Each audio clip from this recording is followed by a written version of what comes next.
దేవుని యొక్క మహా ఉన్నతమైనటువంటి కృపను బట్టి గడిచినటువంటి సెషన్కు ఒక అద్భుతమైనటువంటి విషయాన్ని దేవుని కృపను బట్టి మనం నేర్చుకోవడానికి దేవుని సహాయపడ్డాడు.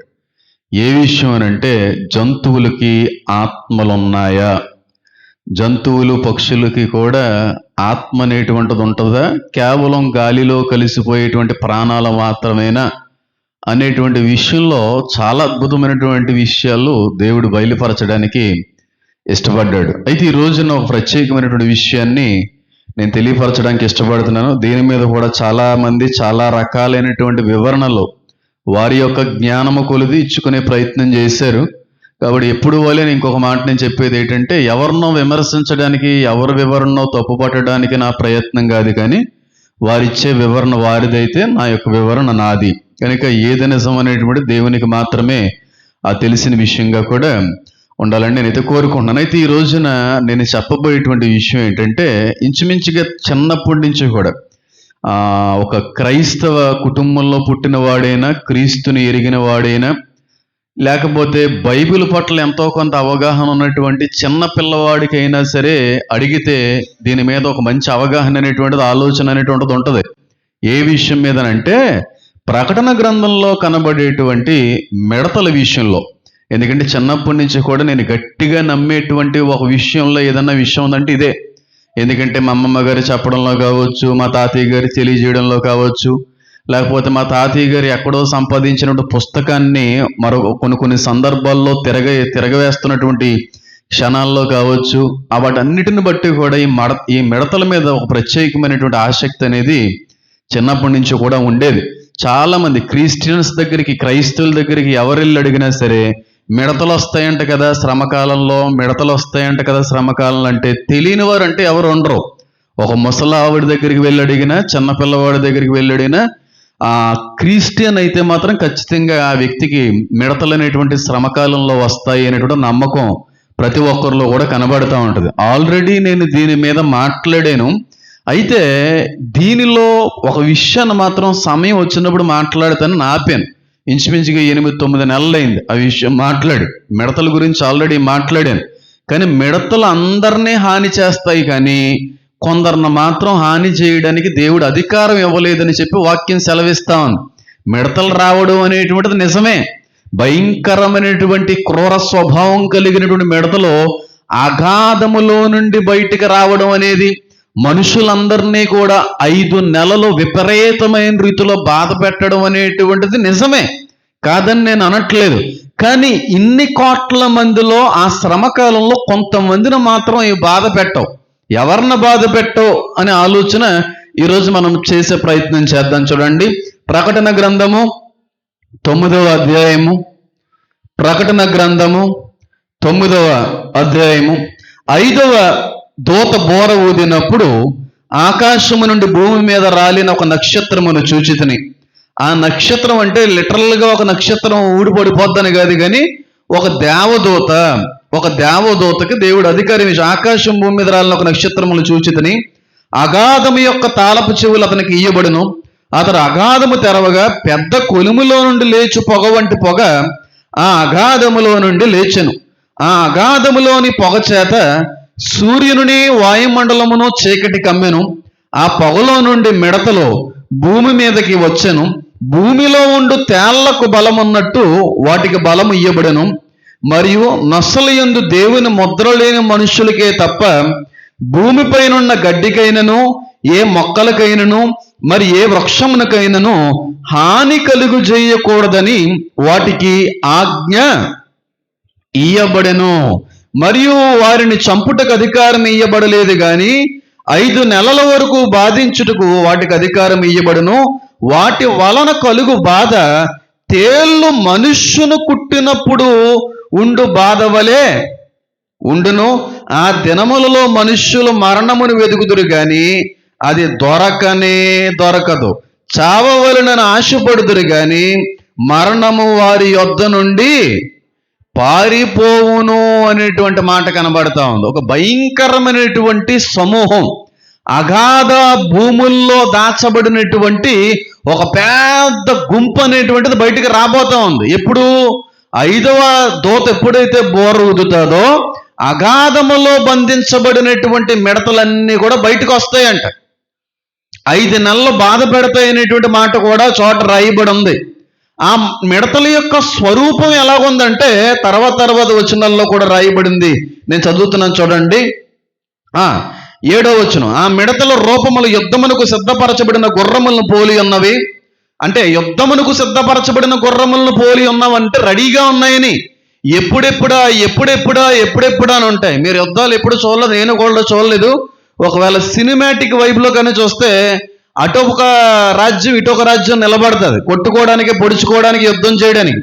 ఆ గుర్రాల మీద నిలబడినటువంటి వ్యక్తులైనా సరే సహనం, ఓర్పు కలిగి ఆ నాయకుడిచ్చేటువంటి ఆ సిగ్నల్ కోసం ఎదురు చూస్తాయి. కానీ ఈ కింద ఉన్నటువంటి గుర్రాలు మాత్రం కాళ్ళు మెదుపుతూ ఉంటాయి. ఎప్పుడన్నా చూసారు లేదో? ఎప్పుడు చెప్తారో ఎప్పుడు దూకేద్దాం అన్నట్టుగా కాళ్ళు ముందుకి వెనక్కి. అంటే ఈ మిడతలు అంత స్టడీగా ఉన్నాయి, అంత రెడీగా ఉన్నాయి. ఎప్పుడు అధికారం ఇస్తాడా వెళ్ళి ఈ శ్రమకాలంలో ఉన్నటువంటి మనుషులు అందరి మీద పడి వాళ్ళ 5 నెలలను భయంకరంగా బాధ పెడదామా అని చెప్పి ఎన్నో వేల సంవత్సరాల నుంచి అవి ఎదురు చూస్తున్నాయి అన్నమాట. యుద్ధమునకు సిద్ధపరచబడిన గుర్రములను పోలి ఉన్నవి అంటే అంత రెడీగా ఉన్నాయని. అదో మొట్టమొదటి స్వరూపంలో ఉన్న పోలిక. మళ్ళీ చూడండి, యుద్ధమునకు సిద్ధపరచబడిన గుర్రములను పోలి ఉన్నవి, బంగారం వలె మెరుగు కిరీటములు వంటి వాటి తలల మీద ఉండెను, వాటి ముఖములు మనుష్యుల ముఖముల వంటివి, స్త్రీల తల వెంట్రుకలు వంటి వెంట్రుకలు వాటికి ఉండెను, వాటి పండ్లు సింహపు కోరల వలె ఉండెను, ఇనుము మైపరుపుల వంటి మైమరుపులు వాటికి ఉండెను, వాటి రెక్కల ధ్వని యుద్ధమునకు పరిగెత్తినట్టు విస్తారమైన గుర్రపు రథముల ధ్వని వలె ఉండెను, తేళ్ల తోకల వంటి తోకలను కొండ్లను వాటికి ఉండెను. 5 నెలల వరకు వాటి తోకల చేత మనుష్యులను హాని చేయుటకు వాటికి అధికారం ఉండెను. పాతాళపు దూత వాటిపైన రాజుగా ఉన్నాడు. హెబ్రీ భాషలో వానికి అబద్దోన్ అని పేరు, గ్రీసు దేశపు భాషలో వాని పేరు అపోలియోను అనేటువంటి మాట చోట కనబడుతూ ఉంది. ఆ మిడతల యొక్క స్వరూపం ఎలా ఉందంటే సింహము వంటి కోరలు కలిగి ఉన్నాయంటే, రెక్కలు కలిగి ఉన్నాయంటే, తల వెంట్రుకలు కలిగి ఉన్నాయంటే, భయంకరమైన స్వరూపంతో కూడినటువంటి మిడతల సమూహం అనేది శ్రమకాలంలో బయటకు వస్తాయి. అందులో ఏ విధమైన సందేహం కూడా లేదు. భయంకరంగా బాధ పెడతాయి. అయితే ఇది నిజంగానే మిడతలా అంటే కాదు, ఇవి పడద్రోయబడినటువంటి దేవదూతల సమూహము అనే విషయాన్ని నేను ఈ టాపిక్ మీద మాట్లాడినప్పుడు చెప్పాను. పడద్రోయబడినటువంటి దేవదూతల మూలంగా ఏర్పడినటువంటి అపవిత్రమైన ఆత్మలో ఇవన్నీ కూడా దేవుడు అగాధములో బంధించాడు. అయితే శ్రమకాలంలో వీటికి దేవుడు అధికారం ఇస్తాడు. ఎందుకంటే అంతకంటే ముందుగా సంఘం ఎత్తబడుతుంది. సంఘం ఎత్తబడేటువంటి సమయం కల్లా రక్షణ పొందకపోయినా, మారు మనసుకు పొందకపోయినా వారందరూ విడవబడతారు కదా. ఇన్ని సంవత్సరాలు దేవుడు నీకు అవకాశం ఇచ్చినా సరే నీకు మారు మనసు రాలేదు కనుక నీకు ఆ మిడతలే కరెక్టర్ అని చెప్పి ఏం చేయబోతున్నాడు అన్నమాట. దేవుడు విడవబడిన వారందరినీ కూడా హింసించబోతా ఉన్నాడు. అయితే ఈ మిడతలో అందరికీ హాని చేస్తాయి కానీ 2 మాత్రం హాని కలుగు చెయ్యవు. వేటికి చెప్పండి? పచ్చని చెట్లకు హాని చెయ్యకూడదని దేవుడు చెప్పాడు. 2వదిగా దేవుని ముద్ర లేని మనుషులను మాత్రమే అవి బాధిస్తాయనే మాట. నేను చదువుతున్నాను చూడండి, ఒకసారి చూడండి. 4వ వచనం, మరియు నొసళ్ళు యందు దేవుని ముద్ర లేని మనుషులకే తప్ప భూమిపైన ఉన్న గడ్డికైనను ఏ మొక్కలకైనను మరి ఏ వృక్షమునకైనను హాని కలిగి చేయకూడదని వాటికి ఆజ్ఞ ఇయ్యబడిను. అందరినీ బాధ పెట్టచ్చు, ఎవరిని బాధ పెట్టడానికి అధికారం లేదు చెప్పాలి. దేవుడు ముద్ర కలిగిన వారిని బాధ పెట్టే అవకాశం ఇవ్వలేదు. దేవుని ముద్ర లేని వారికే ఆ బాధ. అలాగే చెట్లకైనను ఈ పచ్చని సంబంధమైన వాటి మీద కూడా వాటికి అధికారం దేవుడు ఇవ్వలేదు. మిగిలిన వాళ్ళందరినీ బాధ పెడతాయి. దేవుడు ముద్ర కలిగిన వారు కూడా ఉంటారండి. 666 ముద్ర గురించి విన్నాం. 666 ముద్ర అనేటువంటిది అబద్ధ ప్రవక్త మూలంగా అది ఏర్పడేటువంటిది. భయంకరమైన హింస జరగబోతా ఉంది. ఒక భయంకరమైన మత మార్పిడికి అది కారణం అవుతా ఉంది. అక్కడి వరకు బాగానే ఉందండి. 666 ముద్ర అంటే మేము ఎప్పటి వరకు విన్నాము, చదివాము, గ్రహించాం, బాగానే ఉంది. మరి దేవుడు కూడా ముద్ర వేస్తాడండి. 666 ముద్ర వేయడానికి ఏమో అబద్ధ ప్రవక్తని సాతాను వాడుకుంటే, మరి ఆ శ్రమకాలంలో దేవుని ముద్ర వేయడానికి ఎవరిని వాడుకోబోతున్నాడు దేవుడు? ఎంత ఖర్చు అవుతుంది? ఆ ముద్ర ఎక్కడేస్తారు, ఎవరేస్తారు, ఎలా వేస్తారు? ఇలాంటి ఎన్నో ప్రశ్నలకి సమాధానం ఈ రోజున మీ అందరూ కూడా దేవుడు అందించబోతా ఉన్నాడు. 666 ముద్ర అబద్ధ ప్రవక్త మూలంగా వచ్చేటువంటిది. మరి అదే శ్రమకాలంలో దేవుడు కూడా కొంతమందికి ముద్ర వేస్తాడంట. మరి అది ఎవరేస్తారు? దానికి ఎంత ఖర్చు అవుతుంది? ఎక్కడ దొరుకుతుంది? ఎలా వేయించుకోవాలి?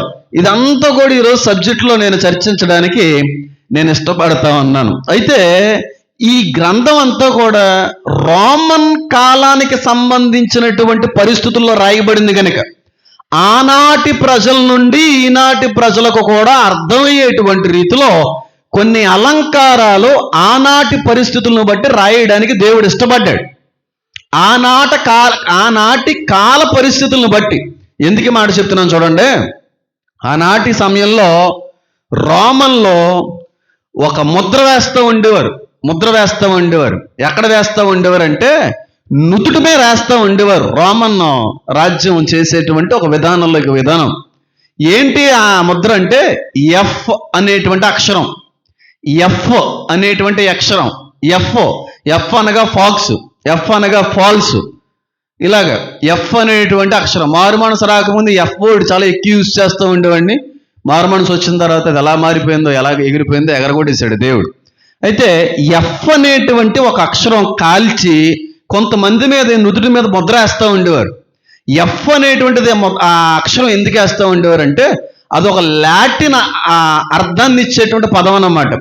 ఫుగిటివ్ అనేటువంటి అక్షరం అనగా చట్టం నుండి పారిపోయేవాడు అని లోకం తెలుసుకునే విధంగా, లోకం గుర్తించే విధంగా కొంతమంది దొంగలకి, కొంతమంది శిక్ష పడినటువంటి నేరస్తులు పారిపోయే ప్రయత్నం చేసే వాళ్ళకి ఈ ఎఫ్ అనేటువంటి వర్డు ఇక్కడ ముద్ర వేస్తూ ఉండేవారు అనమాట. ఎవడన్నా దొంగతనం చేశాడు అనుకోండి, ఎవడన్నా హత్య చేశాడు అనుకోండి, ఎవడన్నా ప్రభుత్వానికి వ్యతిరేకంగా పోరాడాడు అనుకోండి, వాడి శిక్షకి పాత్రుడు అయ్యాడు అనుకోండి, ఆ జైల్లో పెట్టిన తర్వాత వాడికి ఎఫ్ వర్డ్ వేస్తూ ఉండేవారు అనమాట.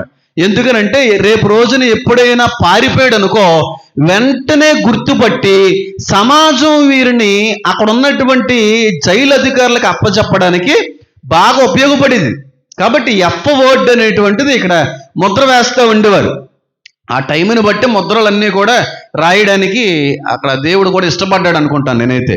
అయితే కాన్స్టంటైన్ అనేటువంటి చక్రవర్తి, క్రైస్తవ చక్రవర్తి, వాళ్ళ అమ్మగారి పేరు హెలెన్, ఇజ్రాయేల్ దేశంలో ఈనాటికి కూడా కనబడేటువంటి ఎన్నో చారిత్రక కట్టడాలన్నీ కూడా ఆవిడే కట్టించింది. చాలా మందిరాలు, యేసుక్రీస్తు ప్రభు వారు పుట్టినటువంటి ఆ ప్రదేశంలో కట్టడాలు కావచ్చు, ఆయన సమాధి దగ్గర కావచ్చు, ఆయన ఆ అద్భుతాలు చేసిన ఎక్కడ పడితే దేవుడు వేసి ఎక్కడ కార్యం చేస్తే అక్కడ తన సొంత డబ్బుతో వాళ్ళ కొడుకు రాజుగా ఉన్నప్పుడు అన్ని కట్టించుకుంటూ వెళ్ళిపోయింది.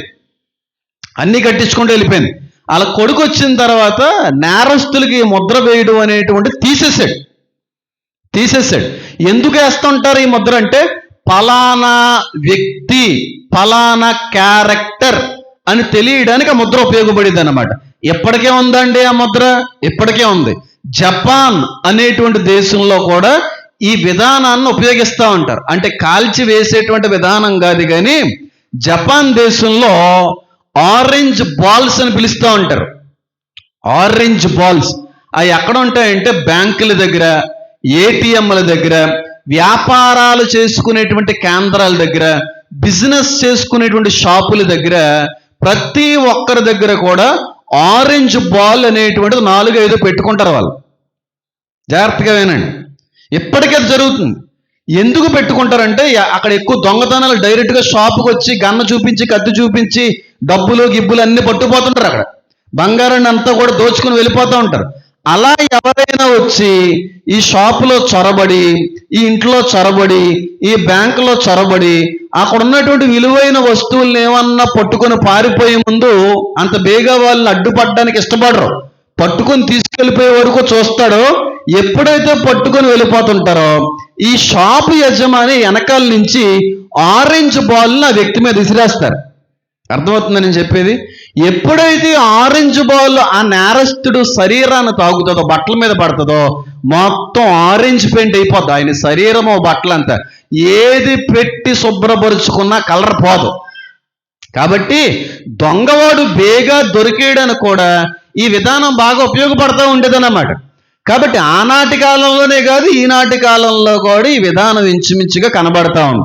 సరే, ఇప్పుడు ఇంతగా ఆ ముద్ర మరి ఫలానా వ్యక్తికి సంబంధించిన వాడు అని 666 ముద్ర తెలియపరుస్తుంది. మరి దేవుడి ముద్ర ఏంటి? ఇది కూడా లిటరల్గా ఫిజికల్గా వెయ్యబడేటువంటిదేనా? లేకపోతే ఇది ఎవరు వేస్తారు? ఇది ఫలానా దేవునికి సంబంధించిన వాడిని చెప్పి బయటికి ఏమన్నా కనబడేటువంటిదా అని ఆలోచన చేస్తే ఒక విషయం చెప్పి ముందుకు వెళ్ళే ప్రయత్నం చేస్తాను. చూడండి, మొట్టమొదటగా ఈ మిడతలు అనేటువంటివి మిడతలు కాదు, పచ్చగడ్డిని కానీ చెట్లను కానీ అవి హాని చెయ్యకూడదని రాయబడింది కనుక ఖచ్చితంగా అవి మిడతలే అని బోధించే వాళ్ళు కూడా ఉంటారు. అక్కడ ఎందుకు అలా రాయబడిందంటే, అలంకారాన్ని అక్కడ ఎందుకు ఉపయోగించాడంటే సాధారణమైనటువంటి మిడతలు కావవి అని చెప్పడానికి రాయబడిన మాట అది. సాధారణమైనటువంటి మిడత అనుకోండి, పచ్చని తినకుండా ఉంటుందా? మిడతలు వస్తూ ఉంటాయి కదా, మొత్తం చేనంతా కూడా సాయంత్రానికి ఊడ్చి పాడేస్తూ ఉంటాయి. ఐగుప్తు కాలంలో కూడా అదే కదా జరిగింది. ఆ మిడతను ఎవరు ఆపలేరు. ఆ పచ్చగడ్డి పచ్చ మొక్కను తినకుండా ఎవరో ఆపలేడు. అయితే ఇక్కడ వచ్చేటువంటి మిడతలో ఆ పచ్చని తినకూడదనేటువంటి అధికారం దేవుడిచ్చాడు. తినకూడదు, వాటిని ముట్టకూడదని. ఎందుకు రాయించాడంటే అది సాధారణమైన మిడతలు కాదవి, పచ్చని తిననటువంటి మిడతలు అని చెప్పే ప్రయత్నం అన్నమాట. కాబట్టి మిడతలు ఏంటి అంటే మనం చూసే మిడతలు కాదు, చాలా మంది అనుకుంటున్నట్టుగా, చాలా మంది వివరించినట్టుగా అవి నార్మల్ మిడతలు కావు. మరి ఏ మిడతలో? పడద్రోయబడిన దేవదూతలు, అపవిత్రమైన ఆత్మలు బంధించబడ్డాయి అని చాలా సందర్భాల్లో కూడా చెప్పాను. దానికి నాయకుడిగా ఉన్నటువంటి వాడు అపోలియోను, అబద్దోను అనేటువంటి పేరు కూడా రాయబడింది. దీని మీద నేను ఆల్రెడీ సెమినార్ ఇచ్చాను. నేను తర్వాత ఈ వీడియో చివరిలో పెడతాను, ఒకవేళ ఎవరన్నా చూడాలనుకుంటే చూడండి. ఆ అబద్దోను అపోలియోని యొక్క పేరు ఏంటంటే పజాజు. ఇది చరిత్రలో ఉందా నిజంగా అంటే ఉంది. బబులోను కాల చరిత్రలో, మెసొపొటేమియా అనేటువంటి ప్రాంతీయ చరిత్రలో ఈ దేవుడికి సంబంధించినటువంటి కొన్ని ప్రతిమలు బయటపడ్డాయి. ప్రకటన గ్రంథంలో ఏ విధమైన స్వరూపంతో అయితే ఆ మిడతను దేవుడు పోల్చాడో అదే స్వరూపంతో కూడినటువంటి ఒక దేవత ఉండేదని, ఆ దేవతని బబులోనుకు సంబంధించినటువంటి వారందరూ కూడా పూజించేవారని కొన్ని చారిత్రాత్మక ఆధారాలు బయటపడ్డాయి. రెక్కలుండి, ఆ కిందేమో గోర్లుండి, ఆ ప్రతిమ అంతటికి కూడా జుట్టుండి, భయంకరమైన కోర్లుండి, ఈ విగ్రహం అనేటువంటిది మెసొపొటేమియా ప్రాంతీయ చరిత్రల్లో బయటకు వచ్చినాయి ఉండేదంట.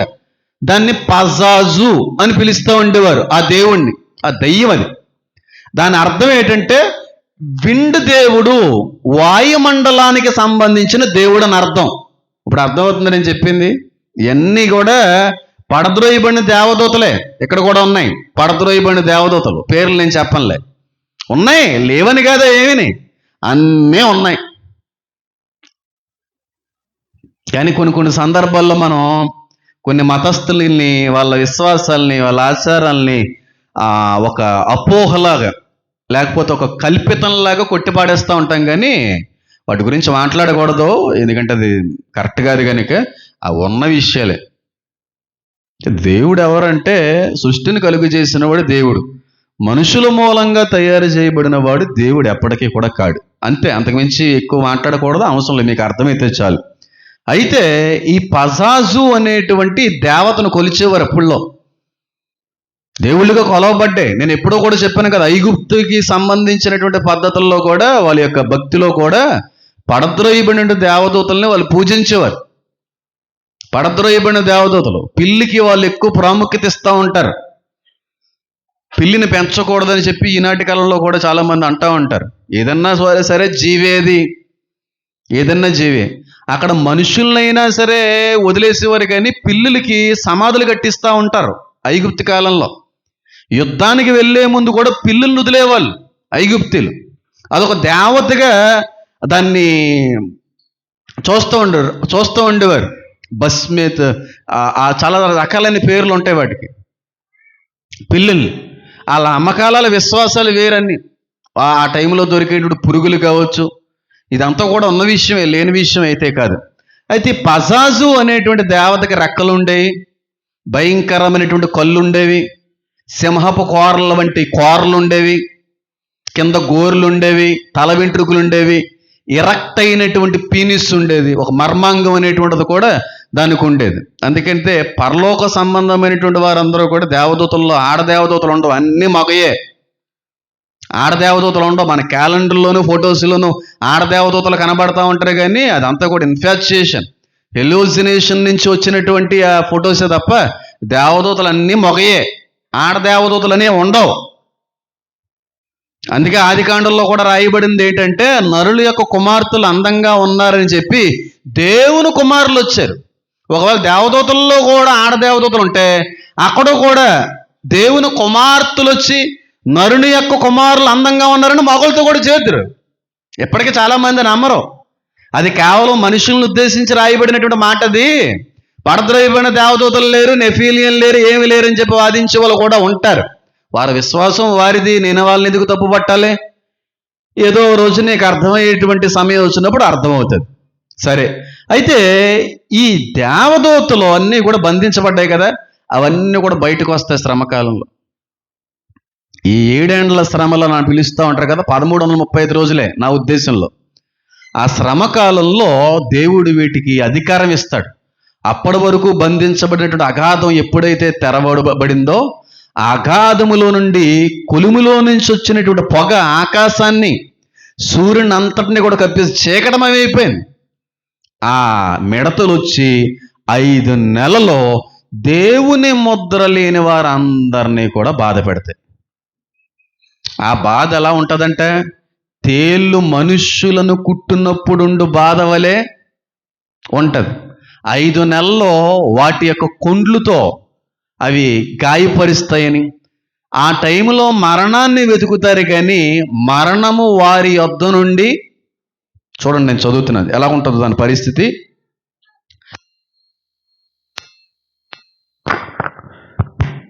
ఐదవ వచనం, మరియు వారిని చంపుటకు అధికారం ఇవ్వబడలేదు, కానీ 5 నెలల వరకు బాధించుటకు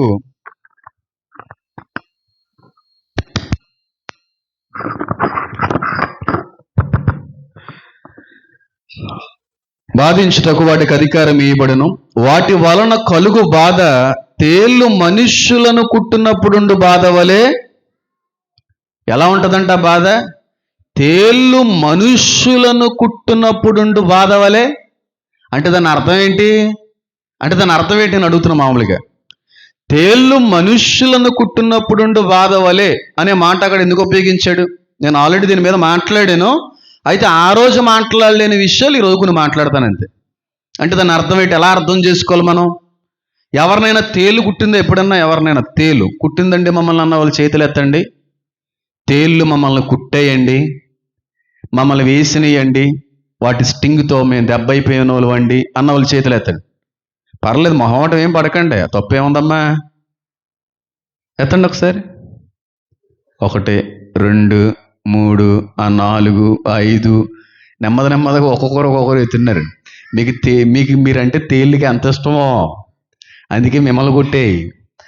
ఆ బాధ ఎలా ఉంటుంది చెప్పండి? ఏసీలో పడుకున్నట్టు ఉంటుంది కదండి. ఎలా ఉంటుంది? నాకు తెలియదండి, దేవుని కృపను బట్టి అలాంటి పరిస్థితి ఎప్పుడు రాలేదు ఈ రోజు వరకుని, రాదు కూడా. మీరు భరించారు కనుక మిమ్మల్ని అడుగుతున్నాను. నాకెలా తెలుస్తుంది? ఎప్పుడు నేను భరించలేదు, అందుకే మిమ్మల్ని అడుగుతున్నాను. చెప్పండి, ఎలా ఉంటుందమ్మా బాధ? ఎలా ఉంటుంది సార్? చెప్పండి, పర్లేదు. ఎలా ఉంటుందండి? మిమ్మల్ని అడుగుతున్నాను, నన్ను కొట్టలేదు కదా, నాకు ఎలా తెలుస్తుందండి? మిమ్మల్ని అడుగుతున్నాను, కుట్టించుకున్న వాళ్ళని. ఎలా ఉంటుందా బాధని? ఎలా ఉంటుంది ఏమండి? చాలా బాధగా ఉంటుంది. చెప్పండి, మీరు చెప్పండి సార్. అది ఎలా ఉంటుందండి అది? ఇంకా మంట ఉంటుందండి. మీరు చెప్పండి, ఇంకెలా ఉంటుంది? ఇంకెలా ఉంటుంది? నమ్నెస్ ఉంటుందంట, నంబుగా. అంటే అక్కడ ఏమంటారు దాన్ని తెలుగులో? తిమ్మిరిగా, అదొక రకంగా స్పర్శ లేని విధంగా అయిపోద్దంట ఏరియా అంతా. నమ్మగా అంటే పక్షవాతం ఎవరికైతే వస్తుందో ఆ విధంగా ఆ ఏరియా అంతా కూడా వద్దని కూడా కొంతమంది చెప్తూ ఉంటారు. ఇంకెలా ఉంటుందమ్మా? మంట ఎక్కువ ఉంటుంది కదండి. కానీ అసలు సిస్సలైనటువంటి ఈ పదం యొక్క మాట యొక్క అర్థం ఏంటో తెలుసా? భరించలేని బాధ అని అర్థం. పాము కాటునైనా భరించగలరేమో కానీ తేలు యొక్క విషం మనిషి భరించలేడంట. అంత బాధ వేస్తూ ఉంటుంది. ఇందాక ఆయన చెప్పారు కదా, ఏమన్నారైనా? బాధ పుడతానే ఉంటుంది, పొడుస్తూనే ఉంటుంది. చాలా భయంకరమైనటువంటి వేదన ఆ తేళ్ల కుట్టును బట్టి అనిపిస్తూ ఉంటుంది. ఆ తేళ్లలో కూడా చాలా రకాలైనటువంటి తేళ్ళు ఉంటాయి. ఇంగ్లీష్లో మాట్లాడాలంటే చాలా ఉన్నాయి, కానీ తెలుగులో మీకు అర్థమయ్యే విధంగా మాట్లాడాలంటే మండతేలు, కప్పతేలు, ఎర్రతేలు, నల్లతేలు, ఇలాగ చాలా రకాలైనటువంటి తేళ్ళు రకాలు ఉంటాయి. అందులో కప్పతేలు అని ఉంటుంది, చాలా పెద్దగా ఉంటుంది. దాన్ని చూస్తే వాస్తవానికి ఒక క్రాబ్ లాగా, అంటే పీతలా కనబడతా ఉంటుంది. పీతలాగా ఉంటుంది, ఇంతంత పెద్ద పెద్ద, ఇంతంత కొండలు వేసుకొని ఉంటుంది. కానీ ఎక్కువగా బాధ పెట్టేటువంటిది మాత్రం ఏ తేలు అండి? నాకు తెలుసు, ఎర్రతేలు కదండి. ఎర్రతేలు చాలా విపరీతమైనటువంటి రీతిలో బాధ పుట్టిస్తూ ఉంటుందంట. భరించలేరంట. 24 గంటల లోపు నువ్వు మందు వేయించుకున్నా, ఇంజెక్షన్ చేయించుకున్నా, ఏది రాసుకున్నా 24 అవర్స్ లేదంటే 18 అవర్స్ వరకు ఖచ్చితంగా బాధ అనేటువంటిది, నొప్పి అనేటువంటిది ఖచ్చితంగా ఉంటుందని చెప్పి శాస్త్రీయంగా కూడా అది బయటపడింది. అంటే భరించలేని బాధ, తట్టుకోలేని బాధ. అంటే ఈ దురాత్మలో మనుషులను బాధించే సమయంలో ఆ బాధ ఎలా ఉంటుందన్నమాట? భరించలేరు. దీని గురించి క్లియర్గా చెప్పాను. అది కొంచెం అది వల్గర్గా ఉంటుంది కాబట్టి నేను ఇక్కడ మాట్లాడలేదు. ఆ వీడియోస్ తర్వాత ఎప్పుడన్నా చూడడానికి ప్రయత్నం చేయండి. భయంకరంగా ఉంటుంది అన్నమాట ఆ బాధ. ఇంకా బాగా అర్థం అవ్వడానికి చెప్తాను చూడండి. 5 నెలలు కొడతాయి, 5 నెలలు అవి బాధపరుస్తాయి. కానీ బైబిల్లో ఉన్న వాక్యం ఏంటంటే, దేవుడు మనకి తట్టుకునేటువంటి శ్రమలే తప్ప తట్టుకోలేనన్ని శ్రమలు పెట్టడని అన్నాడు. కానీ ఇక్కడ భరించలేని శ్రమ అనుభవిస్తున్నారు మనుషులు. అంటే శ్రమకాలంలో విడవబడితే ఆ పరిస్థితి ఎంత భయంకరమైందో అర్థం చేసుకోండి. దేవుడు వాస్తవానికి భరించలేనిది ఏది పెట్టడం, తట్టుకోలేనిది ఏది ఇవ్వడం. కానీ ఈ శ్రమకాలానికి వస్తే ఆ బాధ తట్టుకోలేనిది, భరించలేనిది. 5 months నరకం చూడాలి అని వాక్యం సెలవిస్తూ ఉంది. ఎవరిని కొట్టు అంటే ఇవి దేవుడు ఎవరినైతే ముద్రిస్తాడో ఆ ముద్ర కలిగినోడిని మాత్రం ముట్టనే ముట్టవు. 666 ముద్ర వేయించుకున్న వాళ్ళు ముడతాయండి, 100% కుట్టి పాడేస్తాయి, నరకం చూపించేస్తాయి, జీవితాలను ఇంకా నాశనం చేసి పాడేస్తాయి. ఎవరిని కొట్టమంటే ఆ శ్రమలలో దేవుని మూలంగా ముద్రించబడిన వారిని మాత్రం పాటును కూడా ముట్టడానికి వాటికి దేవుడు అధికారం ఇవ్వనే లేదు. అదే రాయబడింది అక్కడ చూడండి, నేను చదువుతున్నాను మరొకసారి. మరియు నొసలు యందు దేవుని ముద్ర లేని మనుషులకే తప్ప, అంటే దేవుని ముద్ర కలిగిన మనుషుల్ని ఏమీ చేయలేవు. ఎవరిని చేస్తున్నాయి? ముద్ర లేని మనుషులు. ఏ ముద్ర? దేవుడు యొక్క ముద్ర లేని మనుషులు మాత్రం ఖచ్చితంగా అవి బాధ పెడతాయనేటువంటి మాట అక్కడ రాయబడింది. అంటే దేవుడు శ్రమకాలంలో కూడా కొంతమందిని ఏం చేస్తారని అర్థం? రక్షించుకుంటాడు. 100 సార్లు చెప్తాను ఈ మాట నేను. శ్రమకాలంలో విడవబడిన వారందరూ కూడా 666 ముద్ర వేయించుకోరు. శ్రమకాలంలో విడవబడిన వారందరికీ కూడా నిత్య నరకమే. అది అబద్ధం. శ్రమకాలంలో కూడా దేవుణ్ణి తెలుసుకున్నటువంటి వారికి దేవుడు కృప చూపుతాడు. అలాగని చెప్పి అప్పుడు తీసుకుందాంలే బాప్తీసం, అప్పుడు పొందుకుందాంలే మారు మనసు అని అనుకుంటే అనుకో, కానీ ఈ బాధలన్నీ భరించాలి నువ్వు. ఈ కరువులు భరించాలి, ఈ యుద్ధాలు భరించాలి, ఈ రక్తపాతాన్ని భరించాలి, మనుషులు తినేటువంటి పరిస్థితులను భరించాలి, క్రూర మృగముల్లో నుంచి తప్పించుకోవాలి, నీరు లేనటువంటి దాహపు రోజులను భరించాలి, పుండ్లు ఇలాంటివన్నీ కూడా ఖచ్చితంగా భరించి ఆ టైంకి ఏదన్నా దేవుడు కృప ఉంటే రక్షించబడతావు. కానీ ఈ రోజున అలాంటి ఏమి అనిపించక్కలేదు. బాప్తీసం తీసుకొని దేవుడు వచ్చే సమయానికి ఖచ్చితమైనటువంటి సిద్ధపాటు, మారు మనసుతో కూడిన జీవితం ప్రతి దినమందు నీలో కనబడితే 100% కూడా ఆ శ్రమల్లో నుంచి రక్షించబడతావు. అందరినీ కాదు కానీ దేవుడు రక్షించేది ఆ శ్రమలలో ఎవరైతే నిజమైనటువంటి దేవుడు యేసయ్య అని తెలుసుకొని ఒప్పుకుంటారో ఖచ్చితంగా వారి యొక్క ఆత్మలు మాత్రం తప్పక రక్షించబడతాయి. అంటే శ్రమల్లో దేవుణ్ణి తెలుసుకున్నటువంటి వారికి దేవుడు వేసే, చెప్పండి, ముద్ర. శ్రమల్లో ఎవరైతే దేవుని తెలుసుకుంటారో, శ్రమల్లో ఎవరైతే దేవుని తెలుసుకుని చట్టానికి, క్రీస్తు విరోధికి, అబద్ధ ప్రవక్తకి వ్యతిరేకంగా పోరాడి నిలుస్తారో, దాక్కుంటారో, కష్టాలు అనుభవిస్తారో వారికి దేవుడు ముద్ర వేస్తాడు. సరే, అక్కడి వరకు బాగానే ఉందండి పాస్టర్ గారు, ఇంతకీ ఎవరేస్తారండి ఇది? ఎక్కడికి వెళ్ళి వేయించుకోవాలండి? ఒకవేళ మేము విడవబడితే ఆ అడ్రస్ అంతా చెప్పేయండి ముందే. విడవబడినప్పుడు ఖచ్చితంగా ఈ అడ్రస్ తెలుసుకుని వెళ్ళి ఆ వ్యక్తి యొక్క పేరు కూడా తెలుసుకుని ఆయన దగ్గరికి వెళ్ళి వేయించుకుంటామండి, ఎంతైనా పర్లేదండి అని అనుకుంటున్నారేమో చూశారు కనుక. లేకపోతే ఇద్దరు సాక్షులు వేస్తారు అనుకుంటున్నారేమో కనుక. కానే కాదు. ఏంటి మరి ఆ దేవుని ముద్ర అని ఆలోచిస్తే మీకు ఏదన్నా అనిపించిందా? ఎవరేస్తారని ఏదైనా అనిపించిందా? ఏటా దేవుడి ముద్రని ఎప్పుడన్నా ఐడియా ఏమన్నా ఉందా? ఉంటే చెప్పండి. ఏమేమి ఉంటుందంటారు? ఎవరంటారు ఆ ముద్ర వేసేది? ఏ వ్యక్తి అంటారు? ఇది 666 ముద్ర అయితే అది 777. ఎన్నిసార్లు చెప్పాను నేను? అంటే ఇక్కడ వినేసి ఆ బయటికి వెళ్ళేటప్పుడు సాతాను కూడా వచ్చి ఏం చేస్తున్నాడు? మీరు అందరూ ఆ పరిస్థితుల్లో ఉన్నారు, పెద్దగా ఆలోచించక్కర్లేదు. మీరు విన్నటువంటి వాక్యం గడప దాటే లోపు ఆ విత్తనాలన్నీ వాడు పట్టుకుని పోతున్నాడు అంటే మీరు ఏ పరిస్థితుల్లో ఉన్నారో అర్థం చేసుకోండి. ఆ ముద్ర ఏంటో నేను చెప్తున్నాను చూడండి. ఎఫీసీలకు రాసినటువంటి పత్రికలో ఆ ముద్ర ఏంటో అక్కడ దేవుడు రాయించాడు చూడండి. ఎంత అద్భుతంగా ఉంటుంది ఆ ముద్ర. ఆ ముద్ర ఆ టైంలో వేయించబడాలి, లేకపోతే నీకు కూడా ఆ దురాత్మల్లో నుంచి తప్పించుకునే అవకాశం ఉండదు. ఎఫీసీలకు రాసిన పత్రిక 1వ అధ్యాయము 13వ వచనం, మీరును సత్యవాక్యమును అనగా మీ రక్షణ సువార్తను విని క్రీస్తునందు విశ్వాసము ఉంచి వాగ్దానము చేయబడిన ఆత్మ చేత మీరు ఏం చేయబడ్డారు? ఎవరైతే సువార్తని వింటారో, ఎవరైతే యేసుక్రీస్తు ప్రభువారు నిజమైనటువంటి దేవుడిని తెలుసుకుంటారో, ఆ వాగ్దానం చేసినటువంటి యేసయ్య మీకు ఏం వేస్తాడని చెప్పాను నేను? ముద్ర వేస్తాడు.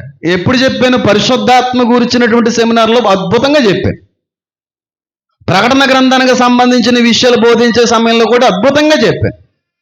అంటే శ్రమకాలంలో కూడా ఎవరైనా యేసుక్రీస్తు ప్రభువారు నిజమైన దేవుడు అనేటువంటి సువార్త వినే అవకాశం ఉంటుందండి పాస్టర్ గారు. అప్పుడు సువార్త ఉంటుందా? అందుకే కదా ఇద్దరు సాక్షులను పంపించాడు. వాళ్ళు సువార్త చెప్పుట ముగించిన వెంటనే అగాధములో నుండి వచ్చు క్రూర మృగము వాళ్ళు ఏం చేస్తాడనంది? చంపేస్తాడు. ఆఖరిగా అప్పుడు సువార్త ప్రకటించబడుతుంది ప్రపంచవ్యాప్తంగా. ఈ మాటను చాలా మంది అర్థం చేసుకునే విధానంలో తేడా ఉంటుంది. సకల సృష్టికి సువార్త పూర్తిగా చేరకుండా ఆ దినము రాదు అని అంటా ఉంటారు. అప్పుడు అందరికీ వెళ్ళిపోద్ది. బహిరంగంగా దేవుడు వచ్చేటువంటి దినం కోసం. అర్థమైంది నేను చెప్పింది? ఎప్పటికే సృష్టి అంతటికీ కూడా సువార్త వెళ్ళిపోయింది. యూట్యూబ్ ద్వారా అయితే ఇంకా విపరీతంగా వెళ్ళిపోతా ఉంది, అందులో సందేహం లేదు. కానీ ఆశ్రమ కాలంలో కూడా మనం ఇప్పుడు ఎలాగైతే యేసయ్య గురించి విని బాప్తీసం పొందుకున్నామో వెంటనే పరిశుద్ధాత్ముడు వచ్చి ఏం చేస్తాడన్నమాట? ముద్ర వేస్తాడు. ఈ వ్యక్తి నా సొత్తు అని చెప్పి అడ్వాన్స్ ఇచ్చాడు. ఈ ప్రసంగం గుర్తుందా? ప్రసంగం గుర్తుందా లేదా? అడ్వాన్స్ ఇచ్చి వెళ్ళాడు ఆయన. ఫుల్ పేమెంట్ అక్కడికి వెళ్ళిన తర్వాత ఇస్తాడు మనకి. మనం అందరూ ఇక్కడ ఉన్నవారు అందరూ ముద్రించబడిన వారే. యేసుక్రీస్తు ప్రభు వారిని తన నోట ఒప్పుకొని ఆయన నామమందు రక్షణ పొందుకున్న వారందరికీ కూడా పరిశుద్ధాత్ముడు వచ్చి ఈ వ్యక్తి క్రీస్తు రక్తంలో కరగబడిన వాడు అని ముద్ర వేస్తాడు.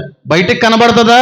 బయటికి కనబడేది కదా అది బయటికి కనబడే ముద్ర కాదు. 666 ముద్ర అయితే ఫిజికల్గా ఎక్స్టీరియర్గా కనబడేటువంటి ముద్ర. కానీ దేవుని ముద్ర ఇంటర్నల్గా ముద్రించబడింది. అదే పరిశుద్ధాత్మ. పరిశుద్ధాత్మను పొందుకున్న వాడిని ఆ మిడతలు ఏమీ చేయలేవు.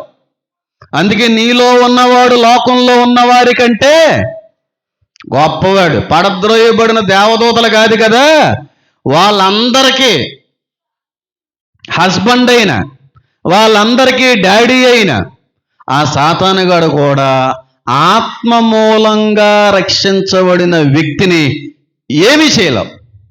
అందుకే రక్షణ కాదు నేను కోరుకునేది, ఆత్మరక్షణ. ఆత్మరక్షణ పొందుకున్నారా లేదని అంటా ఉంటాను. అందుకే నేను ఆత్మీయంగా రక్షించబడినటువంటి వ్యక్తి యొక్క ఫలాలను బట్టి మనకు అర్థమవుతుంది అనేటువంటి విషయాన్ని కూడా తెలియపరిచాను. రక్షణ ఖచ్చితంగా ఆత్మని నేను రక్షించదు, ఆత్మరక్షణలోకి నడిపేస్తుంది. 100% ఆత్మరక్షణ పొందాలి. భౌతిక సంబంధమైనటువంటి రక్షణ నీటికి వరకే. అందుకే ఆ బాప్తిస్మ ఇచ్చే యోహాను కూడా అంటాడు, ఆ వచ్చేవాడు దేంతో ఇస్తాడు నీకు? అగ్నితో. అర్థమైంది నేను చెప్పింది? పరిశుద్ధాత్మ గురించి మాట్లాడాడు అక్కడ ఆయన.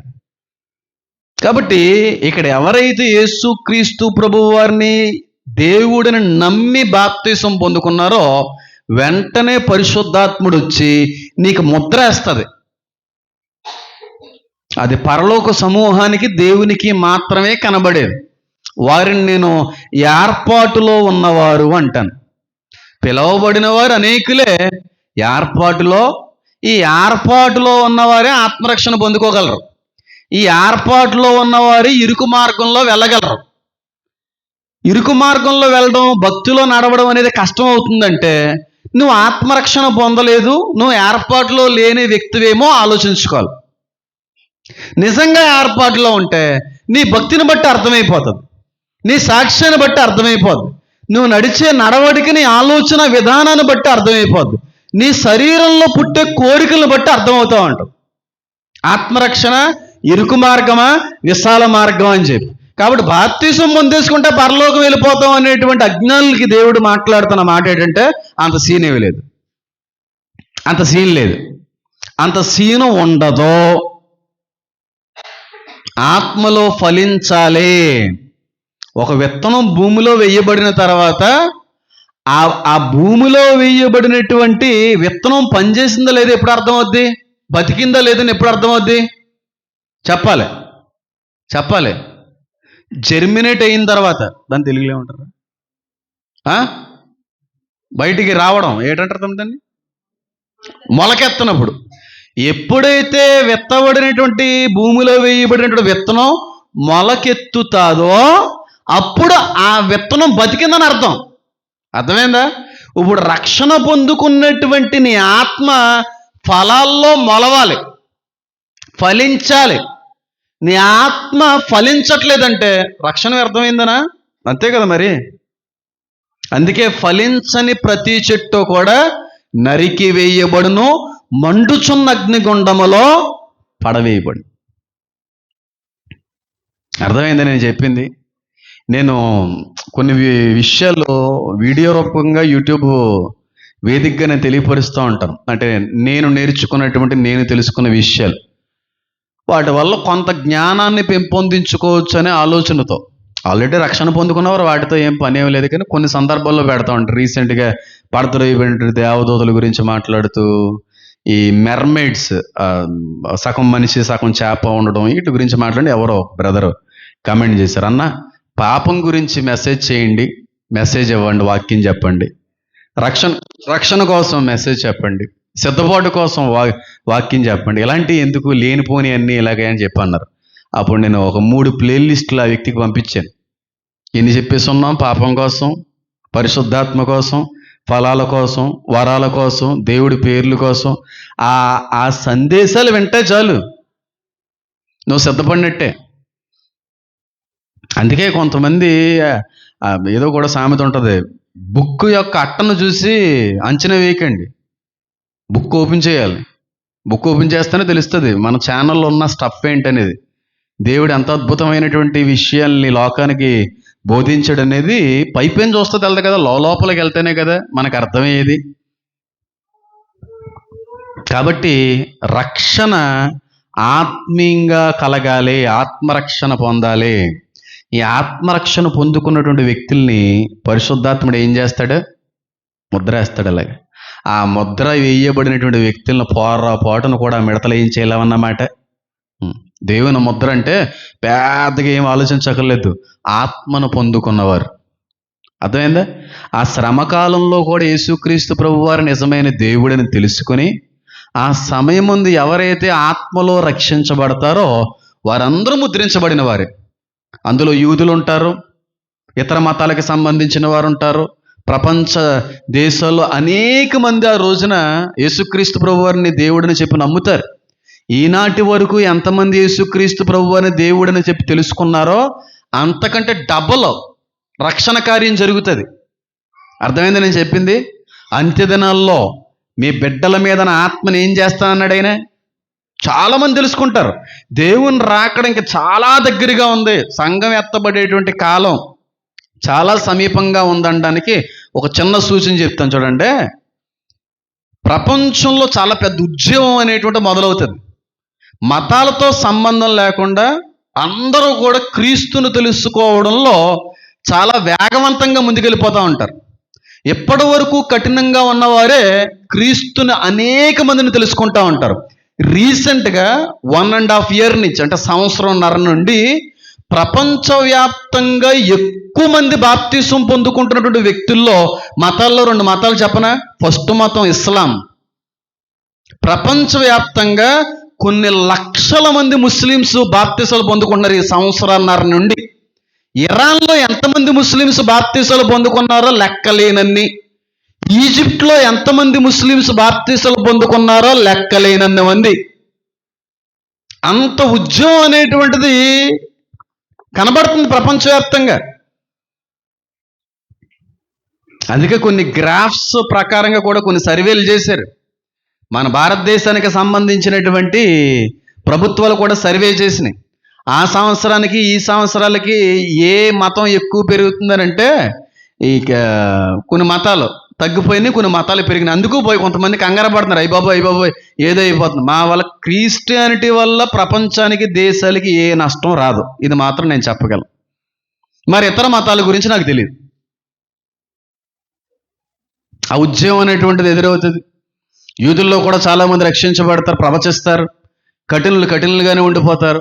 అంటే ఇప్పుడు కనబడి యూదులు అందరూ అని కాదు, కానీ స్వచ్ఛమైనటువంటి నిష్కలంకమైనటువంటి కరప్టెడ్ అవ్వనటువంటి యూదులు చాలా తక్కువ మంది ఉన్నారో వాళ్ళందరూ కూడా కఠినంగానే ఉంటారు. ఆ సమయానికి కూడా ఆ శ్రమకాలంలో వచ్చేటువంటి దురాత్మలు 5 నెలలు ఏం చేస్తాయన్నమాట? మనుషులను విపరీతంగా వేధిస్తే, విపరీతంగా బాధ పెడతాయి.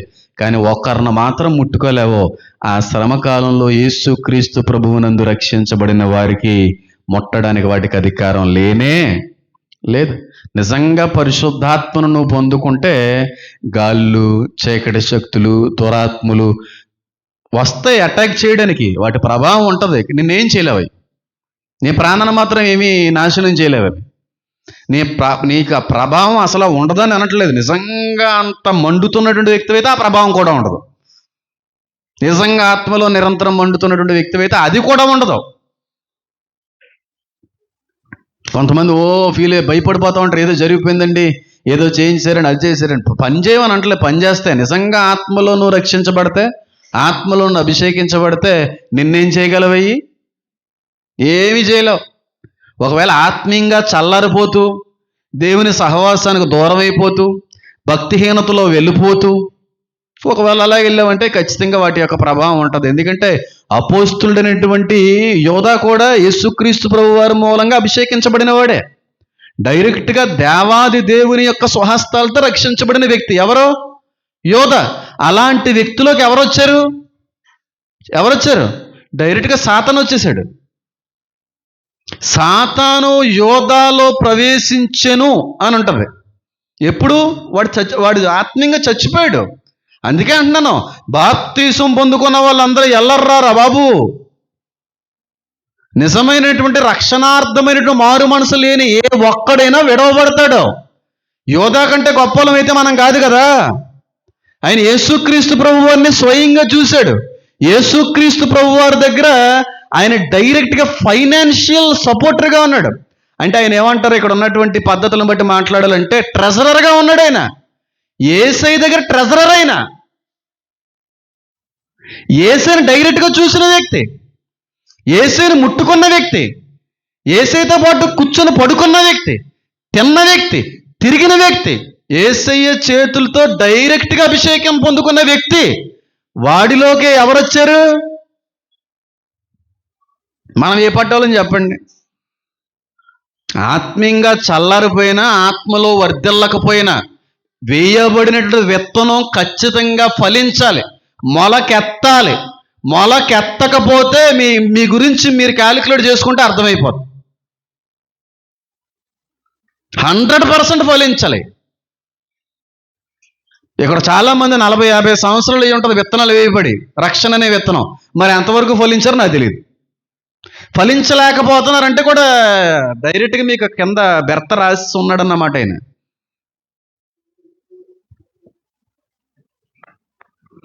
యోధాలోకే సాతాను దూరినప్పుడు పరిస్థితులు ఎలా ఉంటాయి చూడండి. కాబట్టి అందుకే తెగక ఏం చేయండి? ప్రార్థన చేయండి. ప్రార్థన చేయండి, దేవుని సహవాసం కలిగి ఉండండి. అపవాదికి ఏం అవ్వకండి. ఎప్పుడు అవుతుంది? ఏగ ఎప్పుడు వాళ్తుంది? పొయ్యి మీద ఏగ ఎప్పుడు వాళ్తుంది? మంట ఆరిపోయినప్పుడు, స్టవ్ ఆపేసినప్పుడు. స్టవ్ మండుతున్నంతసేపు కూడా దోమలు ఏగలు వాళ్తాయా? ఒకవేళ వాళ్లదామని వచ్చిన ఏమైపోతాయి? వేపుడైపోతాయి, ఫ్రై అయిపోతాయి, బూడిదైపోతాయి. అది పరిస్థితి. కాబట్టి నువ్వు మండుతున్నావా, చల్లారిపోయినావా? నువ్వు పరీక్షించుకుంటే అర్థమైపోద్ది. మండుతున్నటువంటి వ్యక్తివైతే నీ జీవిత విధానాన్ని చూసి అవతల వ్యక్తికి అర్థమైపోద్ది. మండలేనటువంటి వ్యక్తివైతే కూడా నీ జీవితం చూసి చెప్పచ్చు నీ పరిస్థితి ఏంటనేది. కాబట్టి దేవుని ముద్ర వేయబడిన వ్యక్తుల్ని అవి హాని చేయు.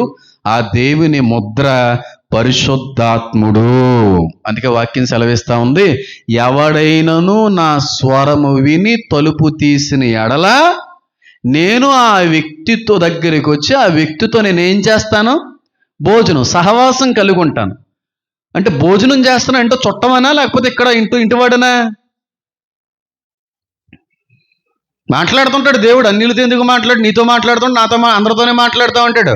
అయితే డోర్ బయట ఉంచేస్తుంటాం అంతే, తలుపు తీయం. చాలా సందర్భాల్లో కరెక్ట్ కాదు కదా, రైట్ కాదు కదా, అది మంచిది కాదు కదా, ఏంటి అలా చేస్తున్నావు అని మాట్లాడుతున్నా ఆ స్వరం వింటుంటాం. కానీ డైరెక్ట్గా నువ్వు లోపల రావచ్చు కదయ్యా, ఇంకా బాగుంటుంది నా జీవితం అని చెప్పి డోర్ తీయమంతే. తీయడానికి మనసు ఒప్పట్లేదు అంతే. ఎందుకంటే మనసాక్షికి ఏం చేసేసాం మనం? వాతేసేసాం. చచ్చిపోయింది మనసాక్షి. కాబట్టి ఆ శ్రమకాలంలో కూడా పరిశుద్ధాత్ముడు పనిచేస్తూ ఉంటాడు. అందరినీ ప్రేరేపిస్తూ ఉంటాడు. ఇప్పటికైనా తెలుసుకోండిరా, ఇప్పటికైనా వాక్యం నిజమని తెలుసుకోండిరా, ధర్మశాస్త్రంలో దేవుడు నిజదేవుడని తెలుసుకోండిరా అని చెప్పి ప్రేరేపిస్తున్నప్పుడు ఎవరైతే వీటన్నిటిని చూసి గమనించి ఆయనకి అవకాశం ఇస్తారో వారందరూ రక్షించబడతారు, వారందరూ కూడా ముద్ర వేయబడతారు. అందులో సందేహం లేదు. కాబట్టి ముద్ర బ్రాకెట్లో కానీ పైన కానీ రాసుకుంటే పరిశుద్ధాత్మ. ఎక్కువ ఆలోచించక్కర్లేదు. ఎఫెసీయులకు రాసిన పత్రిక 1వ అధ్యాయం 13వ వచనంలో స్పష్టంగా తెలియపరుస్తూ ఉంది, ఆయన వచ్చి మనకేం వేస్తాడన్నమాట? ముద్ర వేస్తాడు. కాబట్టి వచ్చేటువంటి సెషన్స్లో కూడా కొన్ని అద్భుతమైన విషయాలు మీ అందరితో కూడా పంచుకునే ప్రయత్నం చేస్తాను. కళ్ళు మూసుకుందాం, ప్రార్థన చేసుకుందాం.